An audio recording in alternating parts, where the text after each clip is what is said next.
with coverage you can count on. This is Channel 3 Eyewitness News Today. 6:30, let us say good morning, Tennessee Valley. So glad you're tuned in to Channel 3 Eyewitness News Today. I'm Latrice Curry. And I'm John Martin. Today is Monday, February 6, 2017. We'll check in with David Carnes for a look at today's forecast in just a minute. But first, what's a taxidermy display doing in a pawn shop? Ooh, some unusual but interesting stuff. We'll have that in 3 in your town coming up in just a little bit. Polar bear. They got a polar bear. Wow. In there. They got a walrus in that place. You never know what you'll find in a pawn shop there, Nope. right? Yeah, air conditioners, walrus, whatever. They Sure. got the whole thing. Hey, we David have some fog out there also. Pretty dense in some spots. Northeast of town, it's going to be a tricky commute in for you, so be aware of that. Maybe a little of that coming down into the valley also. And a cool start, 42 Chattanooga, 40 in Cleveland, 37 in Dalton. We can certainly handle that. Grab the coat and Murphy. You are at 28 right now. And our live Doppler radar Channel 3 Storm Alert Viper showing that boundary kind of lifting up that rain toward the Tennessee Valley. I think late morning into the early afternoon, we'll see some of that rain moving through. Still, we'll manage highs in the mid to upper 50s, topping out at 57 in Chattanooga. It'll stay in the 50s as the rains taper off this evening into tonight. Thunderstorms on the way tomorrow. We'll have details on that coming up in just a few minutes. All right, thanks, David. Well, some school closings to tell you about this morning due to illnesses, not weather. Ray County, Van Buren County, and Sweetwater City schools will all be out today. And also Tuesday due to so many students and teachers being sick. Now, Ray County officials say schools will be closed because of the flu and stomach virus. Officials say the flu virus is moving quickly south from the counties highlighted on your screen. All right, well, the other big news, Super Bowl. Tough loss for the Atlanta Falcons. The Falcons were ahead the entire first half, and then the largest comeback in Super Bowl history, and the Patriots won 34-28. Yeah, here's a quick look at some Atlanta fans reacting to that tough loss from our news partners at 11 a.m. Alive. It was the first Super Bowl in NFL history to be decided in overtime. For more on the Falcons, let's bring in Channel 3's Tim Pham, who is live in Atlanta this morning. And Tim, one way we know that Atlanta is a city that did not win is because it is very quiet there this morning. Good morning. It is very quiet. This isn't the live shot we thought it was going to be when we planned to come down here. But, John, as you mentioned, things look so good for Falcons fans up until the first half. At the end of the first half, things were looking fine, and then things started to crumble. And now this one is really going to sting for this city and the Falcon Nation. This was a lot of people hoping was just a dream. A lot of people waking up just wondering what happened. And what seemed to be was going to be a historic victory turned out to not go as planned. Now, this is a big win, though, historic win for the Patriots. On the other hand, this is their 5th win, and a lot of people saying it's the biggest comeback in Super Bowl history. And while many Falcons fans are disheartened, many on social media have not let the defeat faze them or their love for the Falcons, many tweeting out words of encouragement to the team and fellow fans, letting them know that they will rise up after this tough loss. And while it might be tough to find the silver lining in all of this, they do have a new stadium to look forward to. As we've been saying, the Mercedes-Benz Stadium will open for the next season in August this year for the Falcons to enjoy. It's also the home for the Super Bowl 52 this time next year, and they're hoping for obviously a different outcome. This is a $1.5 billion stadium, state-of-the-art facility here. We do have some pictures on our website, WRCBTV.com, but we're about to head to the airport. We're hearing reports that the team should land any moment now within the next couple of hours, and we hope to get some reaction from the team and fans showing support at the airport. So we'll bring you a live report coming up here in about a half an hour. Reporting live in Atlanta, Tim Pham, Channel 3 Eyewitness News. And at 6:30, you might beat the rush hour traffic in Atlanta. Yes, so yeah. If you head to the airport right now. All right, thanks, Tim Pham. Yeah. Well, a traffic alert for you this morning. There's been a crash on Bonnie Oaks at Jersey Pike. Yeah, you'll want to avoid Bonnie Oaks area. Officials don't know exactly when that area will reopen. For more on this, let's go to Channel 3's Michelle Herron, who is on the scene to give us more details on this. Michelle, good morning. Hey, good morning. Even if you use Jersey Pike, it's shut down in both directions as well. Let's give you a live look at why. I actually just got some updated information from police. They're out here scanning this area. That's because one person died in this crash. Another person was taken to the hospital. It involved 2 cars.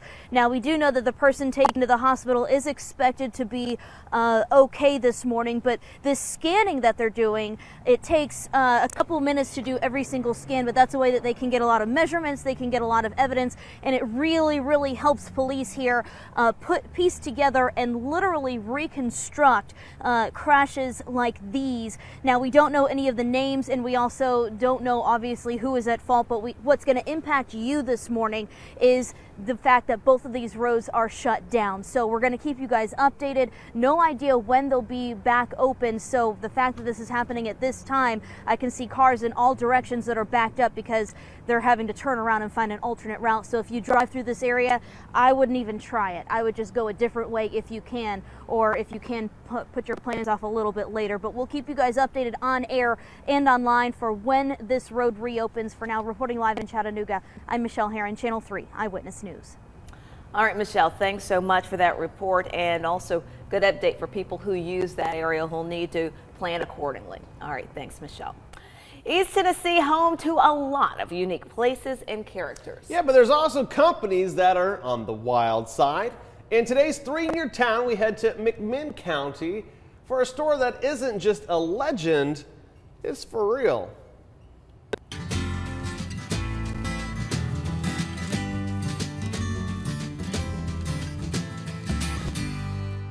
We sell guns, we sell air conditioners, jewelry, a little bit of everything is the best part of this place. U.S. Money Pawn in Athens is a very unique store. You can come by to exercise your constitutional right to bear arms, or simply come by to check out their taxidermy bear arms. Well, there's a lot going on in here. We get reactions from good to bad, of course, but overall it's an exciting place to be for a customer or an employee. Yes, in addition to instruments, tools, DVDs, U.S. Money Pawn touts itself as the 3rd largest taxidermy showcase. These pieces were inherited from the previous owner, much to the delight of the current employees. When we purchased the place, I was excited. I was like, are we getting the animals? That was my first question. There's not one wall that you won't look at that you won't find something interesting to look at, so that's always a fun thing. It's also an educational opportunity. Some of them even I had to ask, what exactly is that? You know, they come from across seas. But let's address the elephant in the room. Is this kind of strange to anyone? No, not really. Not really. Because, I mean, you know, I grew up, you know, hunting and fishing and everything, so it's not really bizarre. It's really hard to pinpoint what my favorite thing is. Obviously, the elephant in the room brings up a lot of conversations, so does the giraffe in the corner. So is this animal artistic approach to decoration an inspiration to these employees? No. I just want to, I kill the deer, I eat the deer. That's it. These animals are not for sale, but they are free to enjoy. However, that doesn't mean you're walking out of this building without something. Our biggest rule is no one leaves empty-handed. So they may be stopping in to check out the animals, but they're going to leave with items in their hands. Shovel, air conditioner, and a gun kit. Just best of all worlds. Right across from McMinn County High School, you can see the world right in there. one store. Well, coming up on Channel 3 Eyewitness News today, we're going to have a look at your top business headlines as we head out to Wall Street. Find out why some of those Super Bowl ads may mean bigger bills for some Amazon customers. All right, first though, here's a look at what's coming up on the Today Show with Kelly O'Donnell. Good morning. New comments from President Trump about Vladimir Putin are putting the president at odds with some Republicans. Today, Mr. Trump leaves from his Palm Beach, Florida home, heading to Tampa to visit U.S. Central Command. It comes at a time when President Trump says his policy is about securing the country, but that disputed travel ban is tied up in the courts. Stay tuned for the latest on Today.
Channel 3 Eyewitness News traffic sponsored by CHI Memorial's Mary Ellen Locher Breast Center. We offer a full spectrum of clinical and support services. For an exam, call 423-495-4040. Okay, before we get to the forecast real quick, I need to fess up. For those of you mourning the Atlanta Falcons loss, it may be my fault, and I'll tell you why. So I'm tweeting during the game last night, on Facebook also. And on Facebook, this is like right around the end of the second quarter, right before the half. And I took a picture of Brady right after he had like an interception or something like that. And then I put, baby go wah. And it was right after that when they kind of turned things around. So Tom Brady, maybe he was reading my Facebook page in between. David Carnes. So my apologies for the most influential Falcons. man in the world. Baby go wah. Fog detector, David go wah. A lot of fog on the outlying areas from Altamont over to Athens, eastern Bradley County and up into the Blue Ridge, getting some good fog also. It's going to be mild today in the 50s. We'll have some showers popping up late morning into the early afternoon. Some storms on Tuesday. We'll watch for the potential of severe weather on Tuesday. And then it's going to be warm with a high of 70 and showers on Wednesday night. Well, let's take you through severe weather risk for Tuesday. We're going to start there. A slight risk indicated by the yellow shading from Chattanooga to Nashville over into Memphis. Heavy rain, strong winds, and small hail will be the biggest threats that we have from the storms moving through. The tornado risk is pretty much non-existent, but we, of course, will keep an eye on things. 42 Chattanooga, 41 in Cleveland. These are your current temperatures, and it's maybe a light jacket weather, a bit of a heavier coat if you're heading up toward Murphy. It's 28 degrees there as we move through. Here is the area of showers to our southwest. That is going to be lifting to the northeast through the Tennessee Valley as we move through the late morning and into the afternoon. Over the next few days to start out the week, we'll have about a half an inch to an inch of rain falling. Some of that moving through again late morning, early afternoon today, and then we'll see it beginning to taper off and clear out tonight.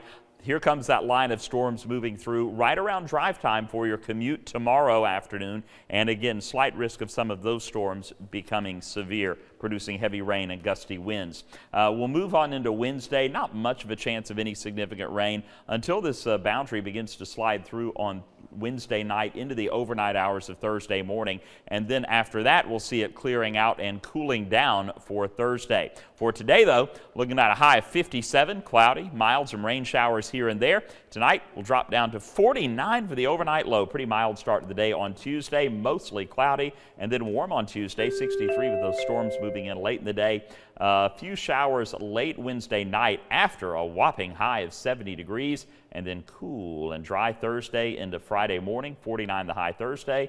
Friday morning, 29 degrees for the low, and then we'll get back up to 70 by Sunday. Here's your up-to-date traffic. For that, we head over to John. David, thank you very much. 6:46 on this Monday morning. Got a big accident to tell you about this morning as we're taking a look at 24 at the Welcome Center. Bonnie Oaks, there is a report of a crash at Jersey Pike. Michelle Heron has been out there. There is one confirmed death, and another has been transported with non-life-threatening injuries. But Bonnie Oaks, Jersey Pike, that whole intersection is shut down, so seek an alternate route if that is where you're headed out this morning. Now here's Latrice with a look at today's business headlines. Good morning, Latrice. Good morning, John. Thanks so much. Well, ads at the big game might lead to bigger bills for some Amazon customers. Plus, what does the Pats win mean for Wall Street? CNBC's Landon Dowdy has a look at the day ahead in your business news. Wall Street looks to build on Friday's gains following the better-than-expected U.S. jobs report. The Dow had its best day of the year. Oil prices are rising today on concerns new U.S. sanctions on Iran could affect supplies. The markets could still trade on earnings this week as we get results from the likes of GM, Disney, and Coke. On Friday, the Dow rose 186 points to 20,071. The Nasdaq added 30 to 5666. And Wall Street may not be so happy the Patriots won the Super Bowl because it could mean a down year for the markets. The Super Bowl indicator says when an AFC team wins the big game, stocks fall. When an NFC team wins, they rise. The indicator has been right 40 of the past 50 years. That is an 80% success rate. And Google Home has a very fine-tuned ear. Several people reported on social media when Google's ads ran during the Super Bowl, their device perked up a little bit confused, saying things like, "I'm sorry, something went wrong." Last month, a TV news broadcast set off Amazon's Alexa devices. With your CNBC Morning Business Report, I'm Landon Dowdy.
Well, the deadline to register to vote in the Chattanooga election is today. There are 4 candidates for mayor, and 6 of the 9 city council members will be decided.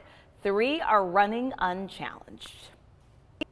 Well, if you didn't like the outcome of the game, there's something most folks will agree on. Actually, Lady Gaga delivered a mic drop worthy performance during the Super Bowl halftime show. Did enjoy the halftime show. The entertainer wowed the crowd, leaping onto the stage from the rooftop of the NRG Stadium in Houston. And that was just the beginning of a high-energy, non-stop, action-packed performance, which ended with Lady Gaga, yep, you guessed it, dropping the mic and jumping from the stage. And she also caught a football. She caught the ball. She caught the ball, too. She had better hands than Edelman in the first half of that game. Maybe she only could have helped Atlanta at the end, right, with that catch. Right? Well, it was a presidential start to the Super Bowl. Former President George H.W. Bush, along with his wife Barbara, were brought to midfield for the ceremonial coin toss. Former President Bush was released from the hospital last week after battling pneumonia. Took a long time for him to get out there, obviously, you know. Yeah. But standing ovation, all the players seemed to. I love this shot right here. You're seeing it because it was just one of those that sent chills through you. Man. And all of the Falcons players, you can tell, and the New England Patriots are all just, you know, like this is such an honor to have him here and to have the former First Lady here as well. So.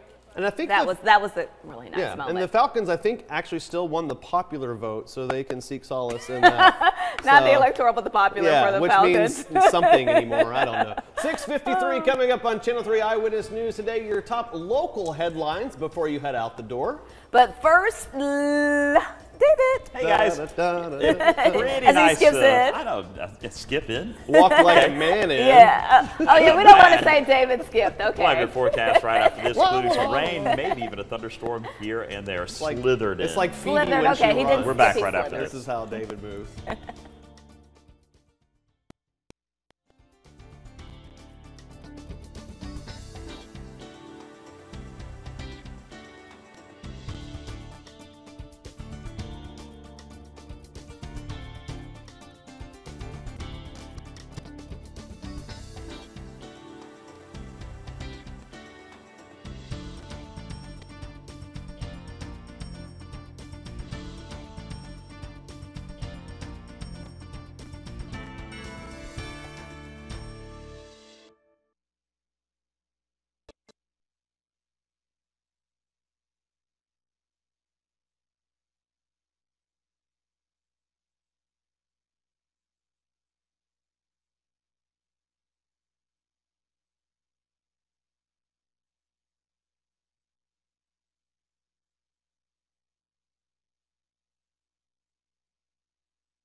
Channel 3 Eyewitness News Traffic, sponsored by the Allergy and Asthma Group of Galen, helping patients get relief from their allergies and asthma for over 30 years. 5 locations. Call today and get relief. All right, it is 6:57 on your Monday morning. You're taking a live look 24 at the Welcome Center. There's no traffic accidents on the interstates that are going to slow you down, but we do have a report of a very serious accident at Bonnie Oaks Drive and Jersey Pike. That's where we find Channel 3 Eyewitness News reporter Michelle Herron live on location. Michelle, good morning. Hey, good morning to you. This area has been shut down for coming up on 5 hours now. Let's show you why. This crash here at Bonnie Oaks and Jersey Pike happened around 2 o'clock this morning. One person was killed, the other person taken to the hospital. We are told that they are expected to be okay this morning, but this is going to impact you if you drive through this area. Both Bonnie Oaks and Jersey Pike shut down, and we're seeing lots and lots of people being rerouted. So if you use this area to get to wherever you need to go this morning, I would just tell you don't even try it, because you're just going to get tied up in traffic. Unclear when this will be back open this morning, but we're tracking everything for you, and we'll be sure to let you know as soon as we know. For now, I'm Michelle Herron. Now let's toss it over to Tim Pham, who's live in Atlanta. Hey, good morning, Michelle. That's right. We are here in Atlanta. We just arrived to the airport where the team is expected to land any moment now in the next hour or so, and we hope to get caught up with the team and fans who are showing up to show support for their team after a very tough loss at Super Bowl 51 in Houston. We hope to bring you an update a little bit later today on air and online. Stay with Channel 3 for complete coverage, post-Super Bowl coverage, right here on Channel 3. Reporting live in Atlanta, Tim Pham, Channel 3 Eyewitness News. All right, thanks so much, Tim and Michelle, for those live reports today. And a big thank you to everyone behind the scenes. If you are headed to work, make sure you take us with you in the WRCB app. And you can also make sure you follow us on Facebook and Twitter. All right, I'm John Martin. That's Latrice Curry for David Carnes, who we'll hear from a little bit later. Have a happy Monday, everyone.